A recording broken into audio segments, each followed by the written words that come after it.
आपके साथ नवजोत रंधावा और आपको बता दें कि ठीक 1 बजे यानी अब से ठीक आधे घंटे बाद खुलने वाला है आज तक का कोरोना क्लिनिक, जिसमें आप अपने सवाल पूछ सकते हैं। कोरोना से जुड़े तमाम सवालों का जवाब देंगे हमारे डॉक्टर्स का एक बड़ा पैनल मौजूद है और खास तौर पर यह क्लिनिक दूर दराज के लोगों के लिए है, ग्रामीण इलाकों के लिए, वहां तक जहां तक उतनी स्वास्थ्य सुविधाएं नहीं है जितनी शहरों में है। तो आप कॉल कीजिए, नंबर आपकी टीवी स्क्रीन पर 08035216666 ये नंबर है।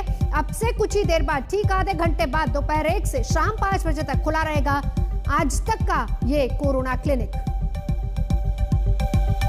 और इस वक्त मेरे साथ 10 डॉक्टर्स मौजूद हैं।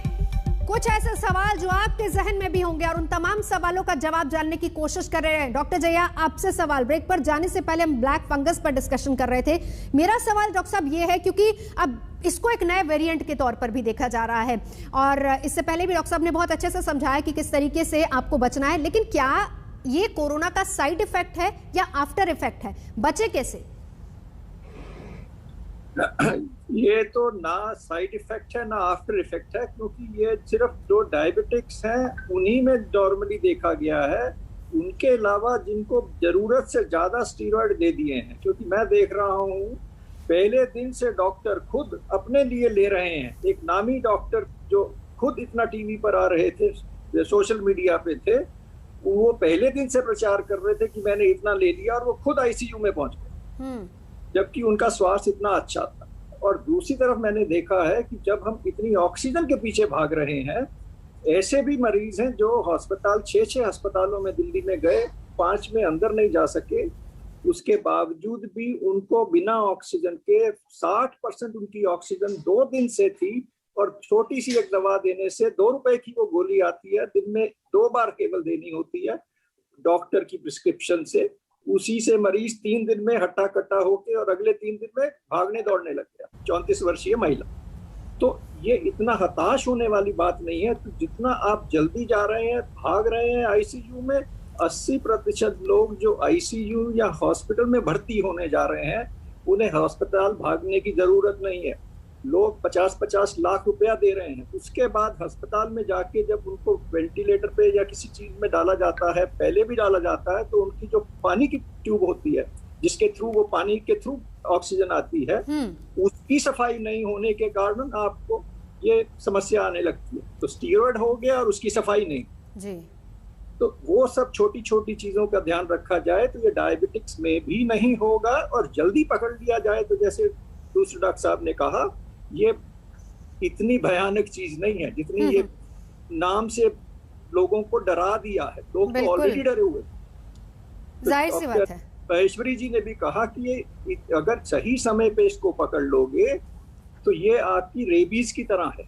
रेबीज को आप सही समय पकड़ लोगे, सही इलाज कर लोगे तो बच जाओ। लेट हो गए तो गए। तो इसमें भी यही है कि सतर्क रहो। स्टीरॉयड जो दवा जो गड़बड़ करती है उसमें डेक्सामेथासोन, मिथाइल प्रेडनिसोलोन, डेफ्लाकॉर्ट है, ये कम से कम लो तो बचाव ही होना है। और मानसिक दबाव में अगर दबे रहोगे तो उसके साथ आपकी समस्या और ज्यादा बढ़ जाएगी। तो इससे सही उपाय तो यही है कि समस्या खड़ी ना हो। और खड़ी केवल इस वजह से हो रही है कि अस्पतालों में, आईसीयू में लोग अपनी नॉर्मल डोज से 2 गुना 2.5 गुना डोज दे रहे हैं, ये सोच के कि अच्छी चीज है तो दुगनी कर दो, तिगनी कर दो। ये गलत है। तो ये पढ़े लिखे लोग कर रहे हैं, ये नहीं होना चाहिए। घर में कोई गलती करता है, अनपढ़ है, उसकी तो बात समझ में आती है जी।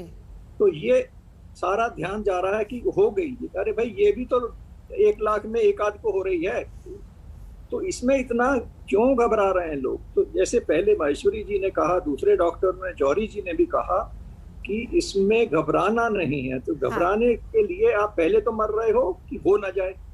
जब हो गया हल्का सा, आपकी ऑक्सीजन 96% है, छाती में दर्द ज्यादा हो रहा है, पता है कि ये छाती में थोड़ी इन्फ्लेमेशन है, पैच है, छोटा सा है, आप दौड़ के अस्पताल भर्ती हो जाते हो। बिल्कुल। तो ये सारा, उसके बाद आपको सीरियस इलनेस होती है और फिर दौड़ते हो कि हमें अस्पताल में भर्ती करो, आईसीयू में भर्ती करो। हाँ, गाइडलाइन अनुसार आपको आईसीयू में जाना चाहिए। बिल्कुल।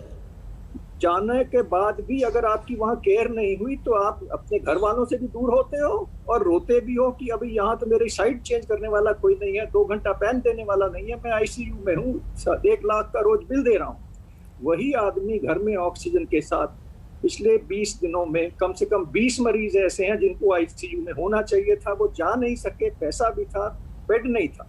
तो ये कहना कि आप अस्पताल में भर्ती हो जाओ, उसमें उस समय ये भी ध्यान रखना पड़ता है कि आप अस्पताल में बेड है कि नहीं जी। तो ये सारी समस्याएं ज्यादा जरूरी हैं, ना कि ये म्यूकरमाइकोसिस या ब्लैक फंगस के ऊपर ध्यान देना। बिल्कुल, तो नॉर्मल सवाल का जवाब होना चाहिए, ना घबराओ।